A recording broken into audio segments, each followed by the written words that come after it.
Buenas, vamos a hablar sobre el desarrollo de una planta de pirólisis de residuos plásticos para obtener hidrocarburos, específicamente diésel. ¿Por qué vamos a hacer eso? Bueno, los residuos plásticos han sido una gran problemática que han causado una crisis ambiental. Se estima que en el 2014 hubieron 380 millones de toneladas de plástico en el mundo y 9% de este plástico es reciclado, 12% es incinerado y 79% termina en los rellenos sanitarios o en los medios naturales. Se pretende proponer un sistema de tratamiento en donde se implementen tecnologías, además estudiar la viabilidad económica y estudiar un poco más sobre el proceso mediante una simulación. Ahora bien, ¿qué son los residuos plásticos? Como decía la compañera, en el país se está dando una gran diversidad de plásticos que no, en algunos casos no son reutilizables. Los plásticos son sustancias químicas sintéticas que reciben el nombre de polímeros y poseen estructuras macromoleculares que se encuentran unidas por un proceso llamado polimerización.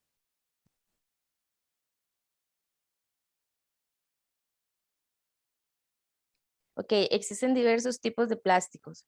Los plásticos se caracterizan por tener una alta resistencia o densidad. Dentro de estos se pueden encontrar lo que sería el PET, que sería el polietileno terftalato, que se emplea en la producción de botellas de bebidas, por ejemplo. El polietileno de alta densidad, que se emplea en envases de leche, detergentes. Polietileno de vinilo, que se utiliza en botellas de champú, por ejemplo, de baja densidad. Generalmente se usan en bolsas de supermercado, por lo que son poco resistentes. El polipropileno, que se emplea en la mayoría de recipientes, como por ejemplo los de yogur y tapas de botellas. Y el poliestireno, que se usan tazas desechables de bebidas calientes y bandejas de carne, entre otros. Dependiendo del tipo en el que se encuentren los plásticos, esos pueden ser reutilizables o aprovechables en otros procesos o simplemente deben llegar a lo que serían los rellenos sanitarios. En Costa Rica, según la Organización Internacional, la descarga anual de plásticos en los océanos se triplicaría en el año 2040, alcanzando los 29 millones de toneladas anuales. Y de acuerdo con el PNUD, Costa Rica desecha por día cerca de 550 toneladas de plástico, de los cuales el 80% se lanza al mar, el 11% queda en botaderos y el ambiente y el 9% es reciclado. En el gráfico de la derecha se muestra el progreso en el cual se ha ido en aumento la generación de plástico en Costa Rica, por lo que es importante establecer un proceso que permita degradarlo o aprovecharlo en otro proceso. Ahora bien, la pirólisis, que es el proceso en el cual pretendemos aprovechar estos plásticos, es un proceso que se da mediante la descomposición térmica de los polímeros, esto en ausencia de oxígeno. Eso se puede dar a una temperatura que va desde los 300 hasta los 900 grados Celsius. El producto líquido que se obtiene al final del proceso resulta de la pirólisis plástica, se clasifica como biocombustible o bien combustible sintético, que el cual consiste en una mezcla de tanto de olefinas, fenoles y compuestos aromáticos caracterizados en ausencia de oxígeno. A pesar de que el proceso de pirólisis se puede emplear en residuos plásticos como materia prima, hay unos plásticos en los cuales estos no son recomendables utilizar. Por ejemplo, el PVC es debido que produce cloro, que hace lo que hace que sea tóxico e inclusive peligroso, y el PET, que dicho proceso es muy difícil de trabajar por ejemplo, también la clasificación de otros, ya que no se sabe exactamente la composición que estos tienen.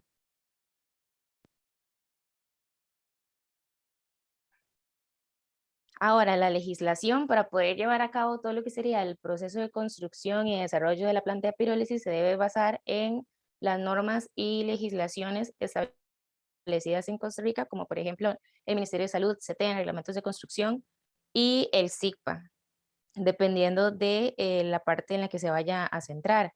Por ejemplo, se tiene la Ley Orgánica General del Ambiente, en la cual se deben cumplir parámetros para mantener un ambiente sano y ecológicamente equilibrado.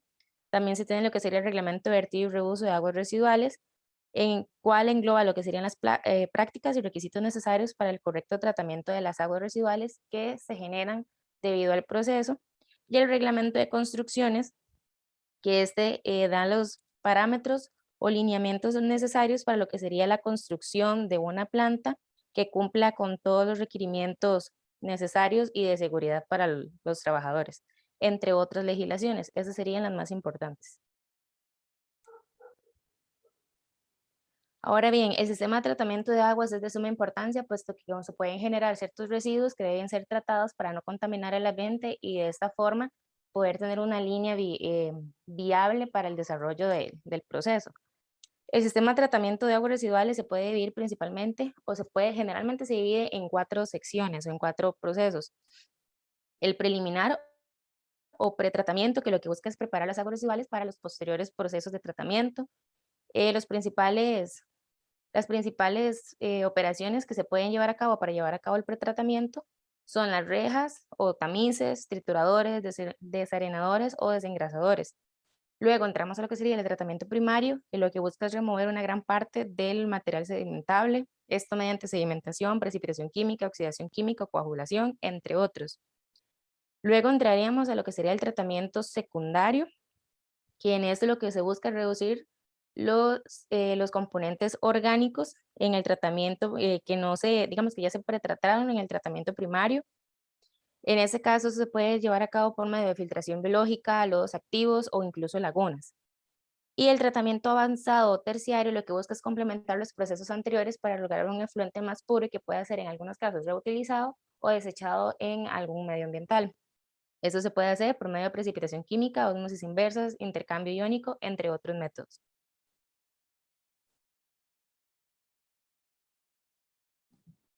La ubicación de la planta será ubicada en la sección de Liverpool, en la zona franca.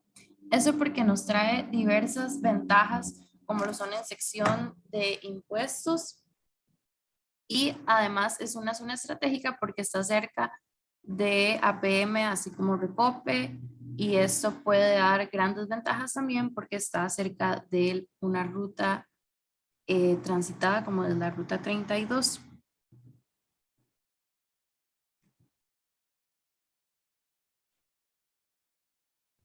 Ok, ahora hablando un poco acerca de la materia prima del plan municipal del año 2016 al 2021, se estimó que la cantidad de plásticos generados a nivel de todo el cantón de Limón fue de 18,98 toneladas diarias. Sin embargo, sabemos, como mencionaba mi compañera María, que no todos los plásticos van a ser utilizables o en este caso vamos a poder aprovecharlos debido a su toxicidad, por ejemplo, del PET. Entonces solo se escogió el 4 tipos de plásticos que son el HDPE, el polietileno de alta densidad, el de baja densidad, polipropileno y poliestireno, que a partir de del porcentaje que se nos dio en el plan municipal se pudo calcular la cantidad aportada por cada uno de los diferentes tipos de plástico. Finalmente, haciendo una conversión, podemos tener que vamos a tener un flujo másico de plástico de aproximadamente 660,42 kilogramos por hora.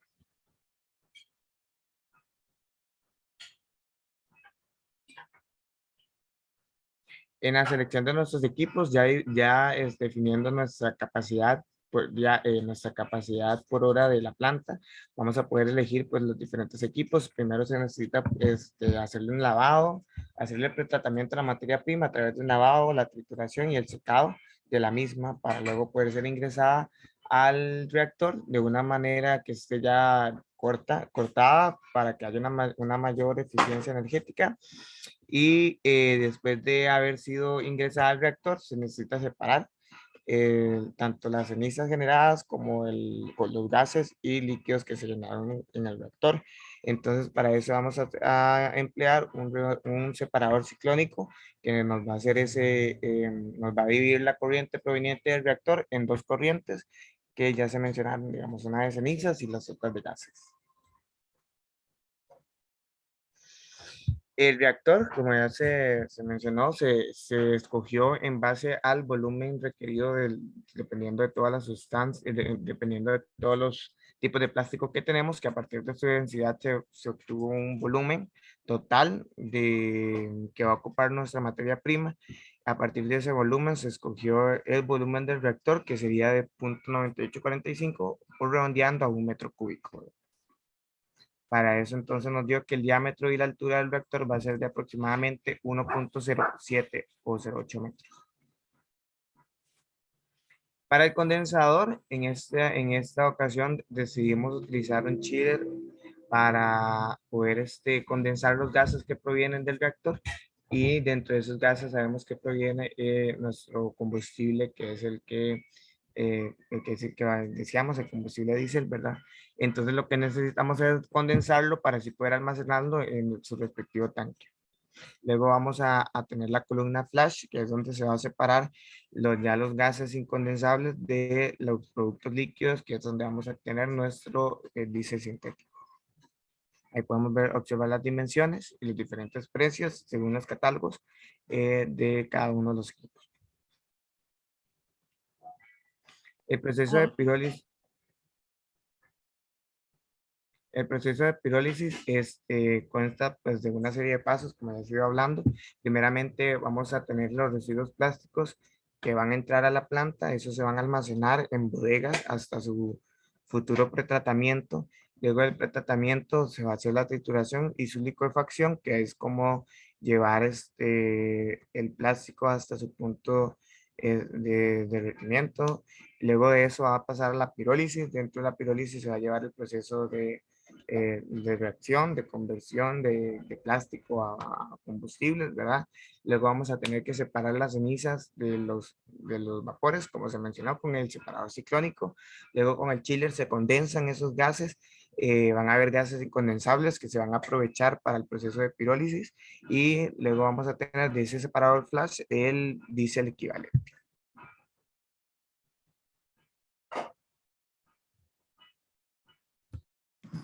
A continuación vamos a ver el plano de los tanques que se diseñaron. Entonces, vamos a contar con un tanque de agua para el sistema contra incendios, el cual cuenta con una caseta de bombeo, también con un tanque de diésel para almacenar el producto final, un tanque de gas para energizar el reactor, el cual cuenta con sus dimensiones en el plano. Se cuenta con un sistema de control de derrames en donde se plantea que hay una cañería que lidera la desembocadura hacia la planta de tratamiento de aguas, previendo cualquier incidente. Luego podemos observar los siguientes tanques. Ok, ahora para hablar un poco acerca del tanque de LPG, bueno, dependiendo de los equipos que iban a requerir una banda energética, estamos hablando propiamente del reactor, que según las cotizaciones y demás, información recopilada de bibliografía, la potencia que va a requerir dicho reactor va a ser de 184.256 BTU por hora. Para dimensionar el tanque LPG, asumimos que se va a trabajar con un tanque de 1 metro de diámetro. Entonces, se calculó a partir de eso qué cantidad o cuál sería el largo necesario para este tanque que logre cumplir con esa demanda o esa potencia requerida del reactor. Entonces nos dio que aproximadamente ese tanque va a medir de largo 1,94 metros. Como la temperatura del ambiente en la zona de Limón es mayor a los 20 grados Celsius, se multiplica esa potencia por 2. Entonces vamos a tener 600.000 BTU por hora, cumpliendo con la demanda requerida, además de un sobredimensionamiento por aquello que se vayan a conectar más equipos o por aquello que se vaya a hacer más grande la planta. Entonces ya tenemos un tanque de LPG sobredimensionado. A partir de eso, pues se selecciona se selecciona la distancia mínima que debe haber entre las edificaciones más importantes para un tanque, en este caso, de aproximadamente 1.52 metros cúbicos. Tenemos que tener más o menos una distancia de 3 metros mínima de las edificaciones más importantes. Entonces, asumiendo que el tanque se encuentra a 3 metros, cumpliendo con el distanciamiento mínimo, en su parte de la tubería externa vamos a tener que el diámetro va a ser de media pulgada y vamos a tener una caída de presión, una presión de entrada de 10 y una caída de presión de aproximadamente 1 PSI. La tubería es de cédula 40.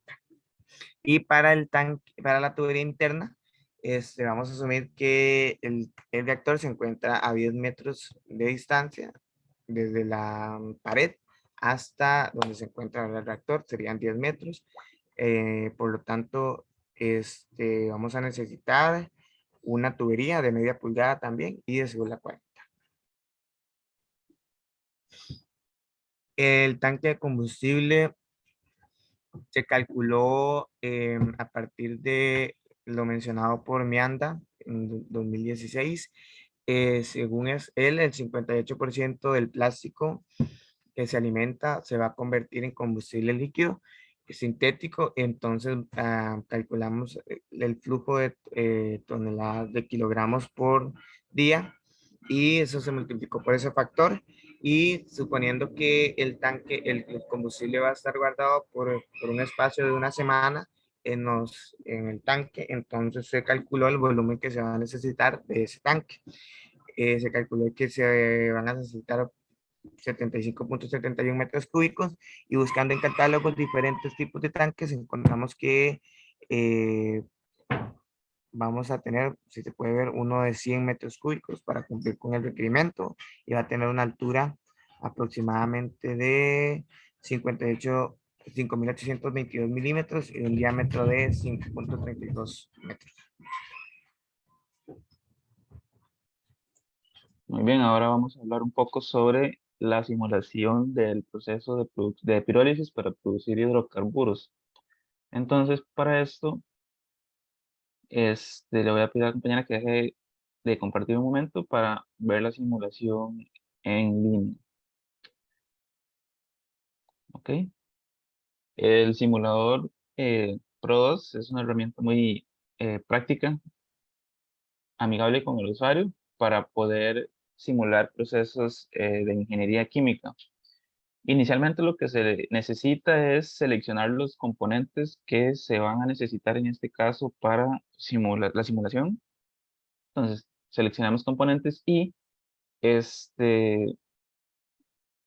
lo que se hizo fue ingresar la lista, pero en función de los monómeros, no en función de polímeros, porque sí es un poco complicado ingresar polímeros en este software. Entonces, como para el el monómero de poliestireno sería el estireno. Entonces, por aquí tenemos el estireno, que es como la línea en la que se trabajó para poder simular este proceso.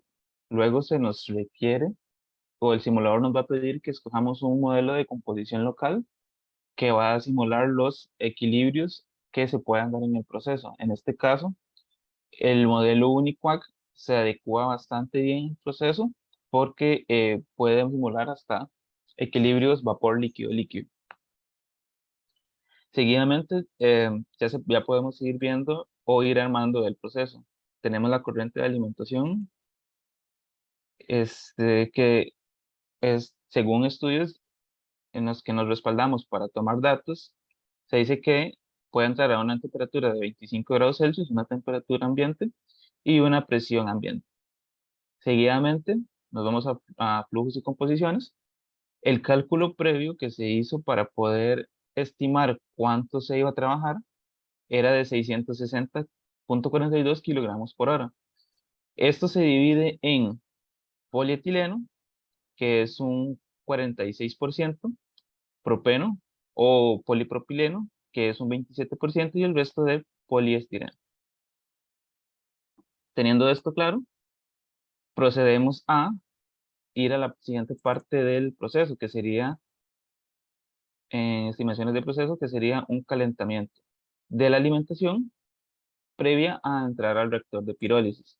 Entonces, aquí se especifica una temperatura de 550 grados Celsius para que poderle ayudar al reactor a aumentar la eficiencia, que no se vea forzado a meterle tanto calor para que no haya como un gasto extra. Simplemente con un calentador podemos llegar a esa temperatura. Ahora, este es el reactor de pirólisis, entonces podemos ver que la temperatura de trabajo es de 550 grados Celsius. Según la literatura nos recomienda una presión de una atmósfera de trabajo, entonces por ese lado estaríamos con la parte del reactor. Acá ya tendríamos los productos de reacción.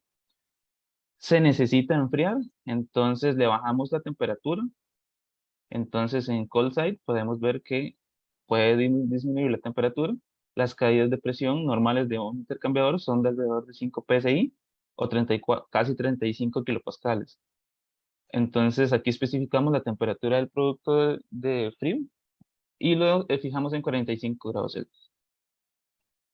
Seguidamente, aquí tenemos un producto líquido vapor, entonces podemos usar un separador flash que nos separe, valga la redundancia, el producto líquido, que sería los combustibles líquidos, y los productos gaseosos. En este caso, vamos a ver la siguiente tabla, que me resume más o menos qué fue lo que yo obtuve, las temperaturas, flujos, presión, entalpías, todo lo que es el balance másico y el balance energético.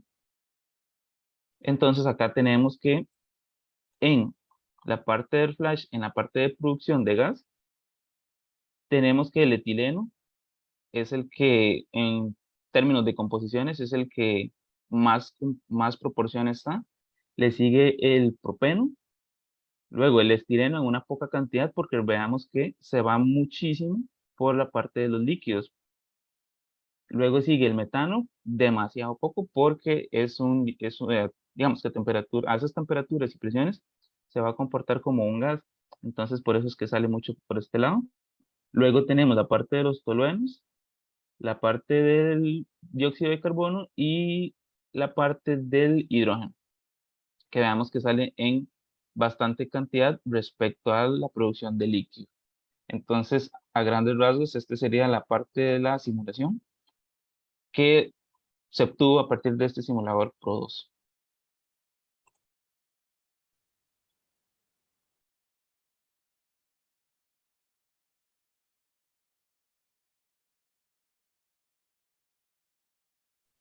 Ahora bien, entrando en lo que sería el sistema de tratamiento de aguas residuales específico para nuestro proceso, primeramente, para poder determinar el sistema de tratamiento de aguas, se debe considerar cuál es el tipo de aguas que se desean tratar. En este caso podría considerarse, por ejemplo, lo que serían agua de lluvia, el empleo del agua en el proceso, ya como por ejemplo para limpiar lo que sería la materia prima, o inclusive equipos o algún derrame que se vaya a hacer de los hidrocarburos que se vayan a almacenar.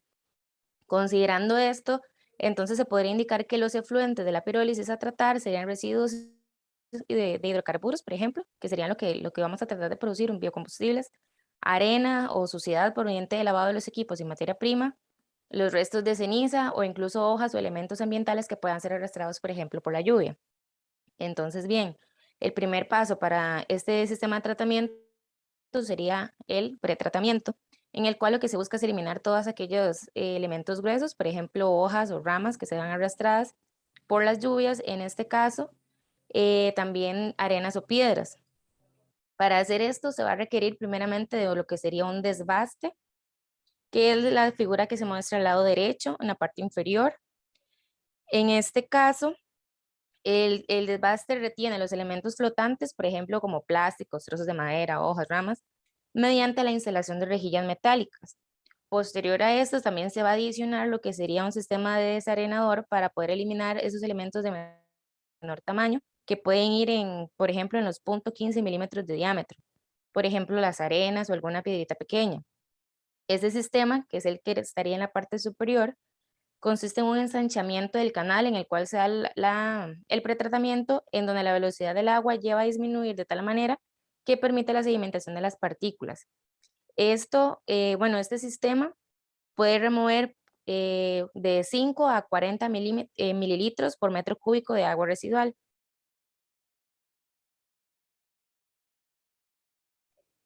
Seguidamente vamos a tener lo que sería el tratamiento primario. que en este caso tendría como objetivo eliminar lo que serían los sólidos suspendidos de las aguas residuales. Esto se puede hacer de manera libre o ayudándolo con un floculante, que lo que permite sería que gane peso y de esa forma decante de forma más sencilla. En este caso, lo que se va a emplear es un separador API, que sería el de la imagen inferior, que consiste en una cámara de preparación en la cual se da la separación previa de los posibles hidrocarburos más livianos que se puedan encontrar en dichas aguas. De igual forma, permite lo que sería la amortiguación de la velocidad del agua. Posterior a esto, ya entraríamos a lo que sería el tratamiento secundario, que para este proceso en específico seleccionamos lo que sería una laguna de oxidación. Esto con el objetivo de poder recuperar y al mismo tiempo degradar lo que serían los hidrocarburos que, por ejemplo, resultan como desechos del proceso. Estos hidrocarburos serían los que no se logran retener en este sistema de separación API. Esto se da al introducir lo que sería el oxígeno en el agua, que consiste en un oxidante de materia orgánica, y se muestra en la figura superior izquierda.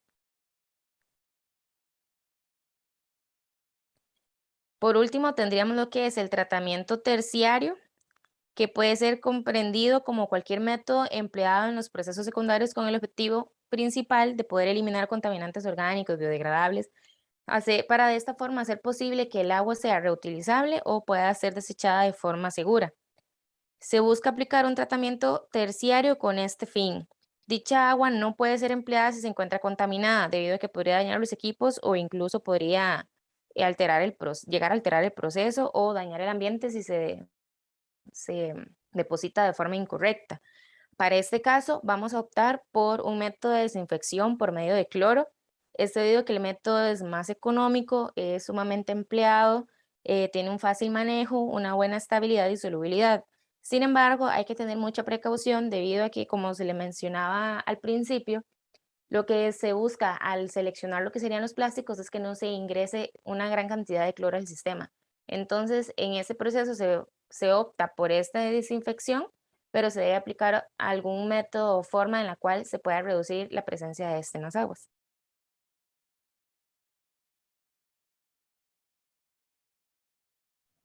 Ok, ahora hablando un poco acerca de la gestión integral de los residuos, sabemos que a partir de la creación de la ley número 88.039, 8.839, perdón, se está regulando lo que es la generación de residuos sólidos principalmente. Bueno, nosotros hemos dividido nuestra parte de gestión integral de residuos sólidos en 4 pasos o en 4 secciones. La primera sería el aprovechamiento. Entonces sabemos que, como ya se ha mencionado en varias ocasiones, vamos a aprovechar los residuos plásticos que se generan en el Cantón de Limón para poder usarlo como materia prima.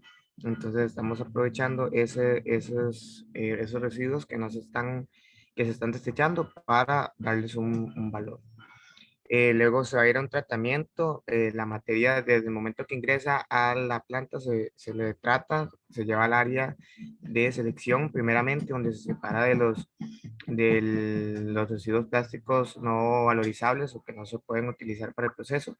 Y luego pasamos a un proceso de valorización, donde se elimina, donde se da la transformación del plástico al combustible. Y por último, la disposición final, donde se van a desechar, por ejemplo, aquellos plásticos que no fueron aprovechables, se van a ir almacenando hasta que se va a dar una futura disposición de ellos, donde se va a llevar a un relleno sanitario, propiamente al relleno sanitario tomatal de Limón.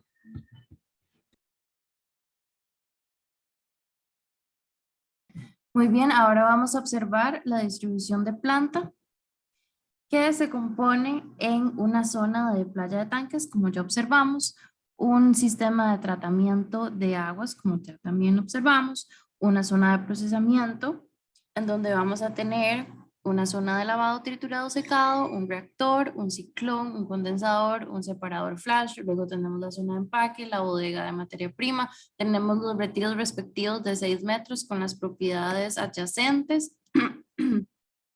También tenemos áreas de oficinas, recepción, salas de reunión, contamos con baños, vestidores, casilleros, duchas, comedor, y cada equipo está separado por 2 metros. tenemos zona de carga y descarga, una caseta de vigilancia, así como el hidrante y parqueo.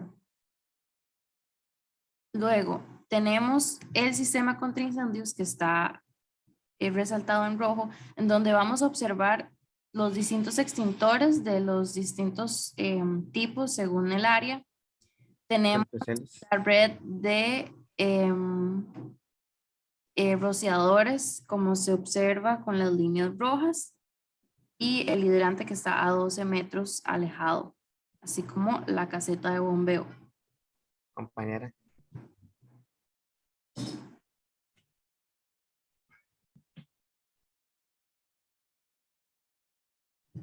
Ahora continuamos con el DFP y el cuadro de balance.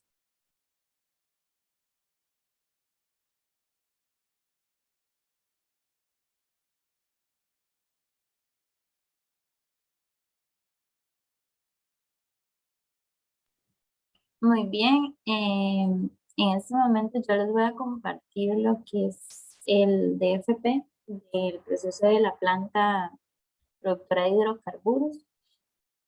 En este caso podemos observar que tenemos una banda transportadora en la que vamos a pasar el plástico a una trituradora para seguidamente ser lavado por fricción y luego ser lavado nuevamente por flotante.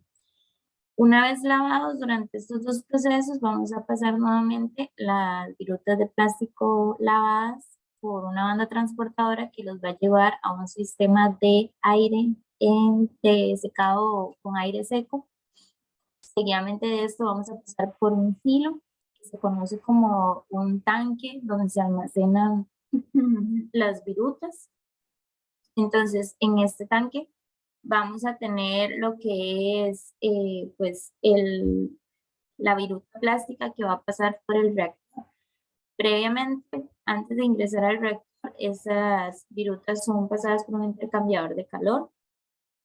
Saliendo del reactor, lo que vamos a obtener es en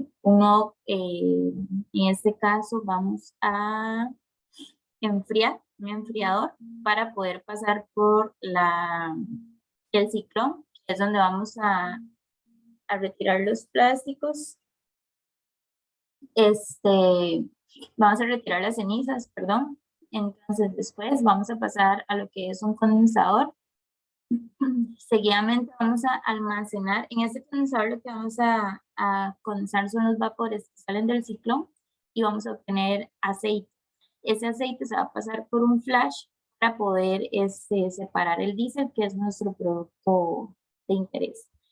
Los vapores que salen por arriba del flash se van a reintegrar al reactor para ser aprovechados como gases de combustible.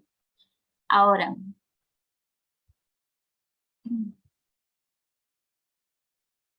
por acá podemos observar lo que es el plano de tuberías con accesorios.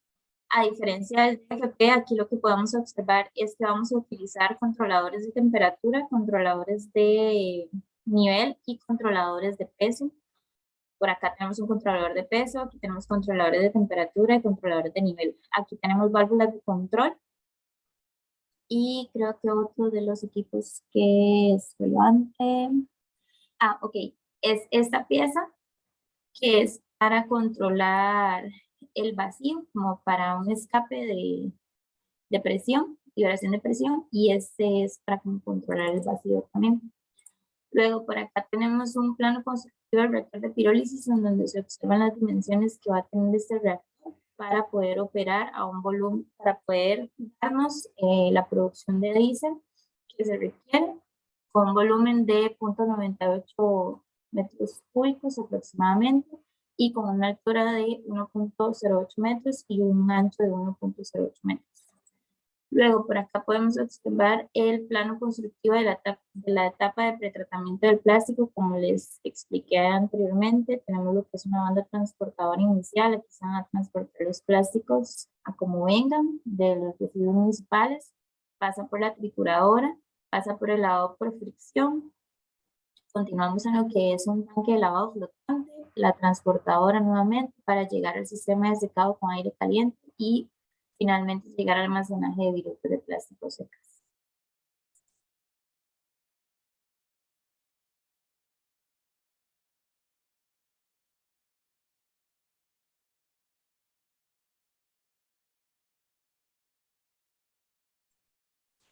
Ok, seguidamente vamos a hablar sobre la estimación de los costos de inversión del capital de trabajo.